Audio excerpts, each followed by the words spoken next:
I can't complain, man. I have every opportunity to go wherever I want to go with this. Every opportunity. There's no excuses, there's no reason. I can't say I missed practice. I can't say I didn't get the work in. I can't say that I didn't have people around me that didn't have the same thought process as I have, you know. I just got to believe in myself as much as everyone around me believes in me.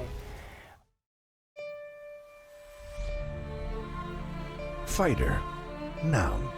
A person with the will, courage, determination, ability, and disposition to fight, struggle, resist.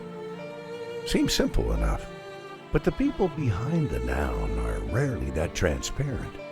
They overcome the misconceptions of the title every day. Behind the fighter, the stories and life experiences that make them who they are.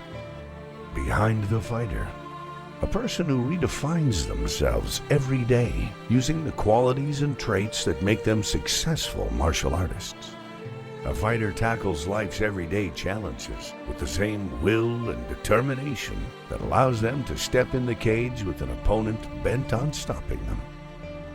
Fighter, noun. Fighters don't need definition. They define.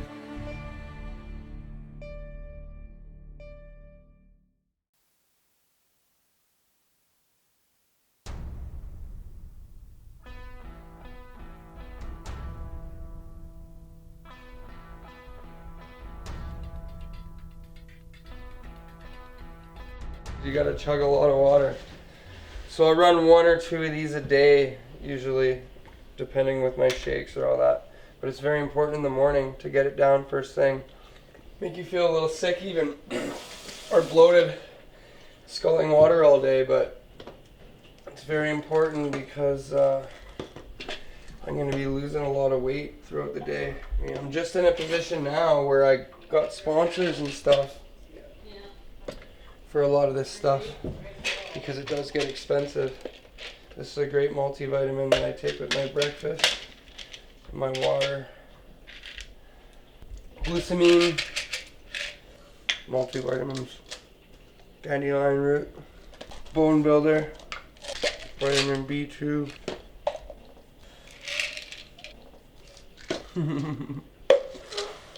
I never used to do this, but all the top guys are taking vitamins. Now my favorite part of the morning, I actually look forward to it when I wake up, is I gotta have coffee. Mom makes me coffee every morning.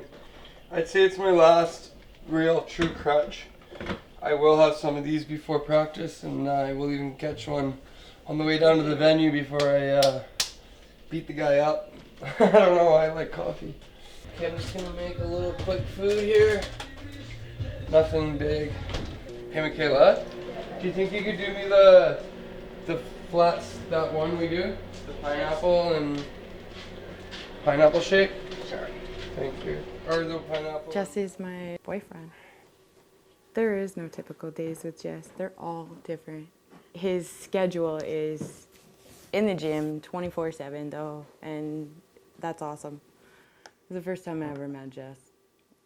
Red gym pants, him and Cody getting off the elevator, playing around and horsing around the way that they always do. The two of them just being brothers. I was just struck. I had to meet this boy right away. I just cook like a caveman because I can. Before, I wasn't like, I'm big for the weight. I wasn't eating enough during the day. I'm like walking around too small. Like I'd go to bed at 1:55, like stuffing myself. I'll wake up at 1:48, 1:47. My metabolism during camp is just like flying for some reason. And it takes a while to get to this point though. Like if I don't train and eat all the time, I'll gain lots of weight. When I'm training all day, I have to eat. I am the regional guy right now. I want to be a world champion. I know this. And like TJ, what does TJ have that I don't have? He did NCAA Division I wrestling. He's lined up with a good striking coach, and the wrestlers, they just train hard and believe in themselves. He has he has no more talent than I do. He's great, phenomenal fighter and in an excellent position. He's the best in the world, right? But I can have that too if I put my mind to it. Basically, I'm just gonna eat this and then get my stuff ready for the first workout. We're gonna be going down to World Health. I've built a great relationship with the staff and the executives down there. They've actually been to a few of my fights. A little warm today. Just fought August 15th in town here, and I took on UFC veteran Roland Delorme. It's definitely my biggest fight to date. I performed really well. I went out there and I finished him in the second round. Beat him up worse than he's ever been beaten in the UFC for sure. I know that the abilities I have and what I can do at 135 pounds for sure. But that just put a statement on it in my eyes, and it also made me know and realize what I'm capable of. Yeah, this club is very, very, very, very nice.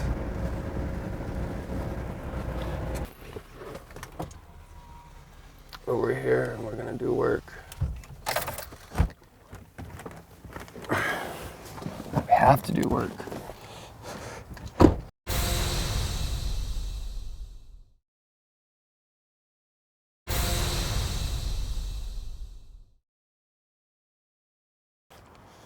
They're really good to me here. Like, I'll bring 5, 6 people here on weigh-in days and they'll just let us come in.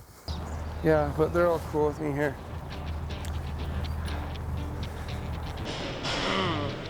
Quick little warm-up here before the spin bike.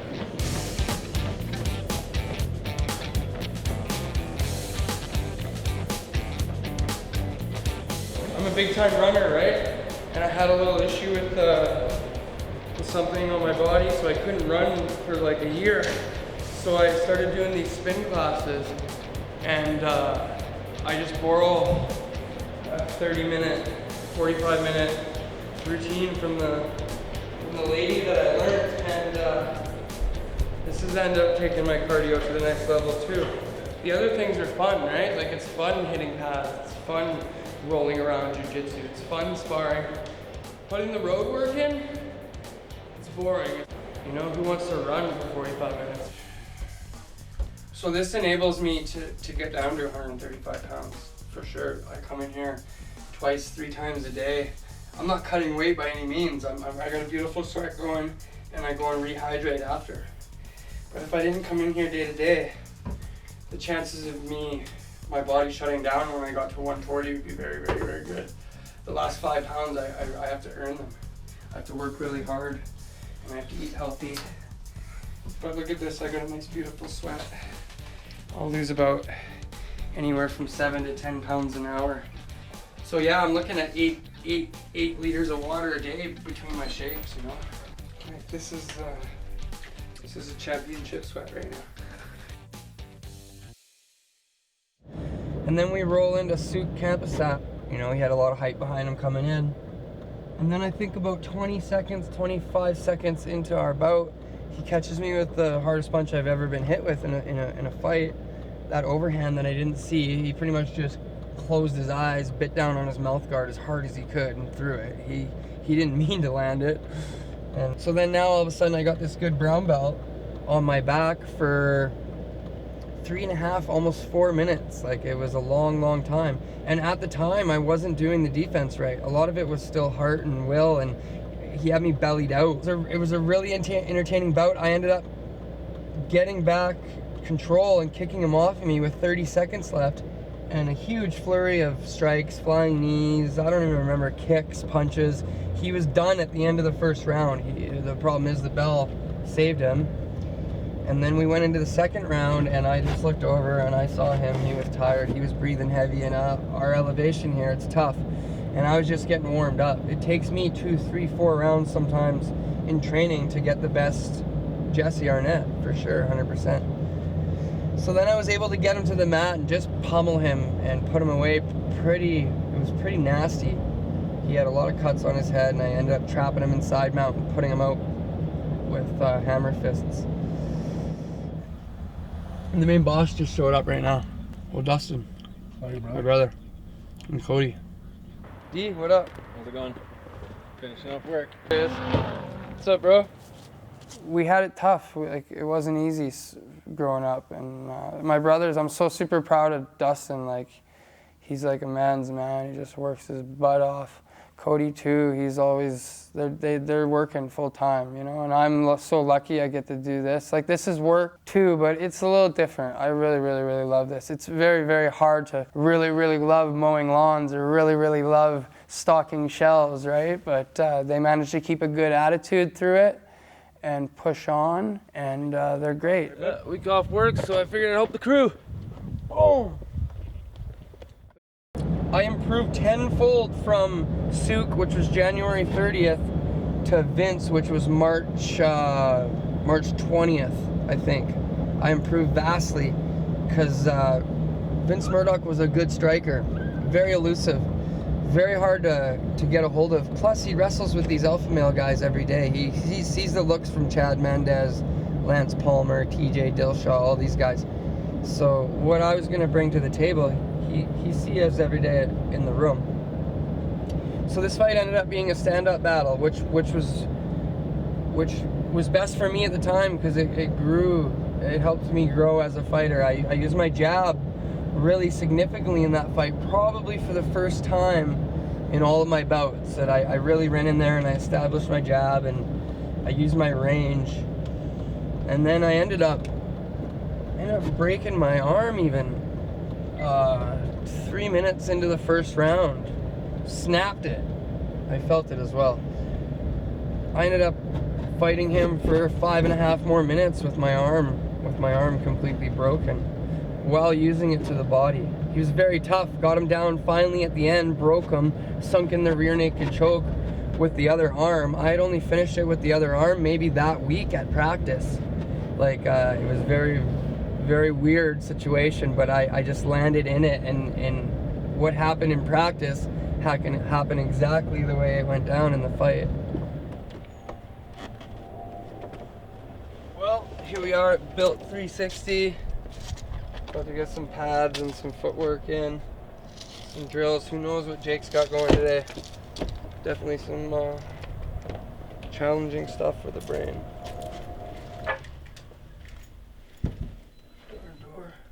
That'll be okay. Master Dab actually showed me this Thai way of doing it. If you're hitting hard and you got heavy hands, you got to do this. You got to put some cushion. So I'll wrap it up. This took me 2-3 years to do, and now you loop it back over this way. Now I'm creating a knuckle for myself. And if you're hitting hard daily, you got to wrap your hands properly, man. Okay. Is those mats dry yet? Almost, eh? You know, I missed the Olympics. Close. I was in second and third at nationals many times. I've got big wins. I beat a world champion. I beat Travis Lee, the NCAA. I've got huge wins. But the bottom line is I always come up a little short, an inch short. So I want to face this head on. Let's see if I can do this one. I know I can, you know. There he is. How you doing, brother? My name's Jake Peacock. I'm 22 years old.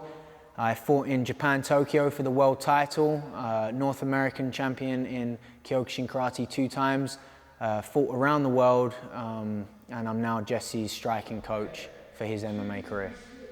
Okay, the first time I met Jesse was at an old gym of ours. He was coming in to do some sparring. It's funny that the first time we met we were actually kicking each other in the head. Well, I was kicking him, he was trying to wrestle me. But yeah, great guy. Straight away I knew there was something about him. He was serious about what he did. He was confident in himself. He was out there and willing to learn. And yeah, so I think I liked that character in him. I got to see his character straight away, and he's been the same ever since. No, I'd say we're good friends, definitely. He's been there for me quite a bit. He's helped me out a lot. I try and help him out when I can, you know. I love his family, they're great people. Spend some time before the fight at the house. You know, I stay over the night of the fight, the night of the weigh-ins, I'm there.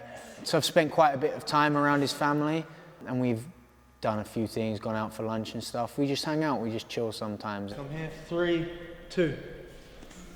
There's some very hard-working guys out there, but for me to see, like face to face, I've never seen a harder working athlete than him. I can't speak for other people, I can't speak for NBA players, I can't speak on behalf of football players, you know, I can speak of who I've seen, and Jesse's the hardest working athlete I have seen. He's determined, he wants to learn, you know, sometimes he's too much of a perfectionist, you know, but he's a very professional athlete, and I admire that about him.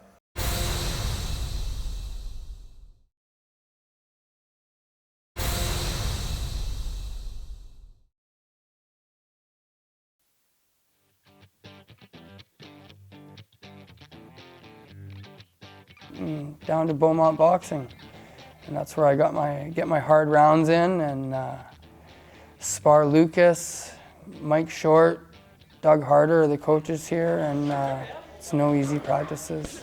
Lots of hard work in here for sure. My name is Michael Short. I've been involved in boxing since 1980. First as an amateur athlete, then into a professional career, and I've been involved in boxing ever since. In some aspect or one way or another, I've done everything. And now I'm a promoter. Jesse's a really welcome addition of Beaumont. He's here religiously every Tuesday, Thursday, sometimes Saturday. It's really good for our guy Lucas Wierzbicki to get in with another top pro, even though it's a different sport. Lots to be learned from being around Jesse. He helped us out at one of my club events that we hosted, and my wife and kids were really impressed with him as a gentleman, as a polite, pleasant fellow. Then they saw him on a Hard Knocks event, and he came to life, and he actually frightened them a little bit. It was a little bit terrifying for them. They just couldn't believe it was the same person. So he's got that ability to ramp things up when it's time to go. MMA has evolved. It used to be just style versus style, and now it's growing into just such an incredible dynamic sport, and it's a complete athlete. They're bringing a level of athleticism into it that's just second to none. Some of the acrobatic stuff that they're doing, so you have to be well-rounded in everything. Jesse's got an incredible lineage as a grappler, as a wrestler, but that's not enough on its own. He has to be able to punch, and let me tell you, he's got heavy hands. I've even been in with him, you know, just to fool around spar, and you know, he's got heavy hands. He hits hard. I think the mental side of sports is the most difficult area to conquer, and I think that that's going to be once Jesse conquers that piece and he starts to find himself, the sky's the limit for that kid.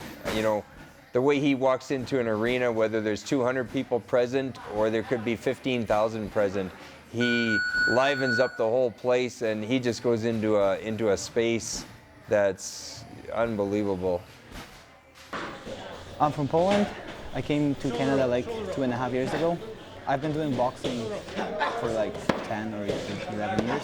I'm professional, 7-0 as a pro. I was boxing amateur back home in Poland and in Germany. And yeah, I met Jesse at Beaumont Boxing. I've known Jesse for like 2 years. I met him here. He's a great guy, great athlete. The way he fights is different than like a regular boxer, right? He's awkward, like he's showing different angles than like a regular boxer, right? It's good sparring for me because it's like we beat the crap out of each other, right? We're trying to. Yeah, it's a very good competitive sparring for sure. He's a very nice guy, you know. Actually, like all the people I met in martial arts, they're like the best people ever. Like very kind-hearted, right? And very kind, very polite, very helpful. The most beautiful thing about our friendship is that here in the ring, like we're trying to actually like score the hardest punch we can actually score, right? we're trying to hurt each other, but at the end of the sparring, we shake hands, we're smiling, we talk, and we're like the best friends. Like the first couple rounds, I'm using my jab and I'm good. But when I start getting in survival mode with him, it's tough. I'm starting to pick up things day by day now, so I'm improving. Tomorrow I will be better than today. So I'm at a point where I'm still learning daily. I'm very thankful for that. Good day, fun day. I'm enjoying the journey. Wasn't that a great day? Hey, Blue. Be on Team Big Cat. Check out Big Cat's Reel on Twitter. Follow Big Cat before it's cool to follow Big Cat. We'll just leave it at that. Jesse in 30 seconds or less. That's hard to do because there's so much about Jesse. But great guy, good friend, will look out for you, look after you, take care of you, takes care of his family. I'm very, very happy to know this guy, actually. He has the energy for both of us. He's appreciative of the people around him. He will bring you along for the ride, hop on the Big Cat Express because it's going to the top, and every fan that's on it now will wish they were on it if they didn't. Jesse could be a pretty handsome fellow if he got a hold of a Gillette razor. Great performer and a good friend.